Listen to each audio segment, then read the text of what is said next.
What if vampires were never human at all? What if the pale figure in the shadows was hiding scales beneath its skin? We know the vampire myth: cold skin, sharp teeth, a thirst for blood. But there's a far older story, one carved into stone tablets, whispered by shamans, buried in the dusty corners of our history. A story about something inhuman, something that walks like us, speaks like us, but was never one of us. Tonight, we follow the trail of an ancient race, the Reptilians, and ask the question no one wants to answer. Are vampires their children? Long before castles and coffins, the ancients spoke of serpents who ruled the earth. In Sumer and Babylon, they called them the Apkallu, divine hybrids with reptile features. Born from Tiamat, the chaos serpent, they demanded worship and blood.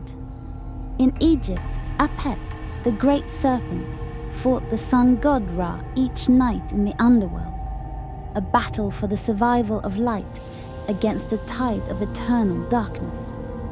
And in the jungles of ancient India, the Nagas moved unseen, wearing human faces when it suited them, abducting those who strayed too far from home, leaving them drained of life. In every culture, the serpent gods wanted one thing: not gold, not land, blood. In Mesoamerica, the feathered serpents, Quetzalcoatl and Kukulkan, were worshipped with human sacrifices, hearts still beating, blood spilled to keep the world turning. In Greece, the Lamia, cursed and serpentine, hunted children for their blood. The Dracana, female dragon serpents, struck terror into villages. To these beings, blood wasn't just life, it was fuel, it was power. By the 2nd century, in the Gnostic texts found at Nag Hammadi, they had a new name, the Archons, cold, inhuman. Some were described as reptilian, masters of deception, feeding not just on bodies, but on souls. Modern conspiracy echoes this perfectly. David Icke calls them reptilian aliens, tall humanoid lizards, shapeshifters hiding inside human skin, feeding on our blood, our fear, our lives. Think about it. Cold-blooded predators, living among humans, unseen, hypnotic control over their prey, underground lairs, hidden cities, a hunger for life itself.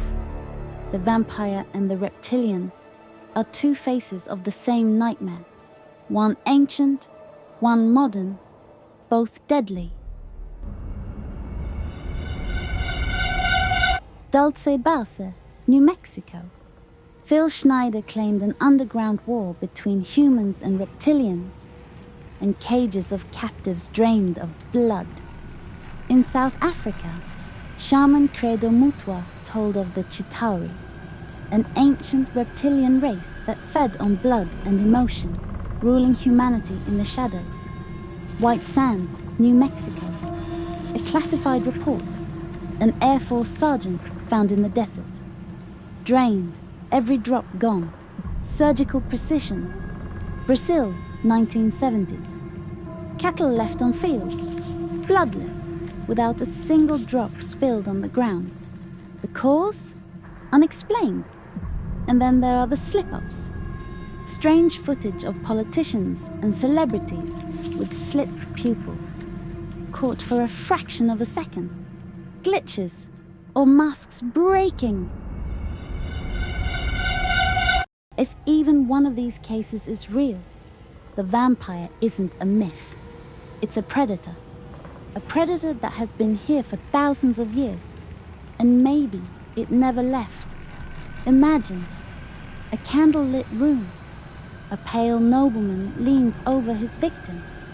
You imagine fangs, but in the flicker of the flame, the mouth widens, the jaw unhinges, and the teeth are nothing human. The vampire was a reptile all along. From serpent gods to underground aliens, the story has never changed. The predator hides among us. It feeds, and it waits for the next night to fall.